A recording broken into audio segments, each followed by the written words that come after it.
عشان تكون جملة بالانجليزي لازم شوية حاجات تكون عارفها، وبعدها اوعدك انك هتقدر تكون اي جملة مهما كانت وبكل سهولة كمان. انا محمد الشجيري، مدرس لغة انجليزية للصفوف الابتدائية.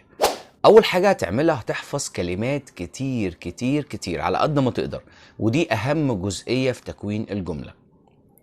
تاني حاجة لازم تكون عارف تصريف الافعال كويس جدا، يعني كل verb لازم تكون عارف الباست بتاعه، يعني الماضي من كل فعل.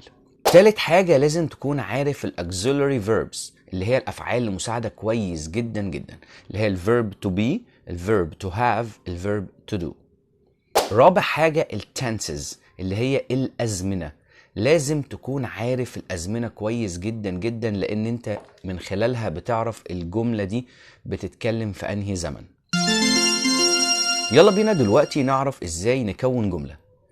طبعا الجملة بتتكون من subject اللي هو الفاعل، وverb اللي هو الفعل، وobject اللي هو باقي الجملة او المفعول.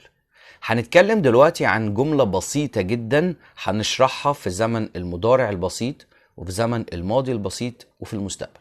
نفس الجملة هي I go to school، أنا أذهب إلى المدرسة. هنا لو طبقنا الجملة بتتكون من فاعل وفعل وباقي الجملة. الفاعل هو I، الفعل هو go، باقي الجملة هي to school. طيب هنا أنا عايز أسهلها على نفسي أكتر وأكتر وأكتر. عشان أسهلها على نفسي لما باجي أبدأ جملة بقول مين بيعمل إيه. يعني إيه؟ مين اللي هو I، بيعمل اللي هو الأكشن اللي بيتاخد اللي هو الفعل go، إيه بيعمل إيه to school، رايح إلى المدرسة. go to school بيعمل إيه، go to school. مين اللي هو أنا بيعمل ايه go to school. هي دي الجملة بتتكون من الحاجات دي بس، بتتكون من الحاجات دي بس كبداية تكوين للجملة. لو حبينا نخلي الجملة في زمن الماضي البسيط، طبعا هنا هنرجع للكلمة اللي انا قلتها، لازم تكون عارف تصريف الافعال كويس جدا جدا والماضي من كل verb. هتبقى الجملة I went to school، أنا ذهبت إلى المدرسة. نفس تكوين الجملة بالظبط، I اللي هو الفاعل، went اللي هو ذهب اللي هو الفعل، to school اللي هو باقي الجملة. طب لو عايزين نتكلم عنها في زمن المستقبل بقى اللي هو إيه، أنا سوف أذهب إلى المدرسة، أنا هروح المدرسة، هضيف كلمة will. I will go to school. وهنا كلمة will يعني سوف دايما بيجي بعدها الفعل في المصدر، يعني I will go to school، ما بغيرش صفة الفعل خالص بعد كلمة will. ضفت كلمة will بس علشان أخليها في زمن المستقبل. أهم حاجة إن أنا أبقى عارف إن الفاعل ده بيبقى اسم شيء أو اسم شخص أو ضمير، زي he she it I you we they. طب تعالى هنا بقى نخلي آخر الجملة بدل ما هو بقى مفعول، لا احنا هنخلي آخر الجملة adjective يعني صفة. زي مثلا لو عايز أقول أنا جعان، عايز أقولك بس نقطة صغيرة جدا جدا قبل ما نبدأ نترجم الجملة دي.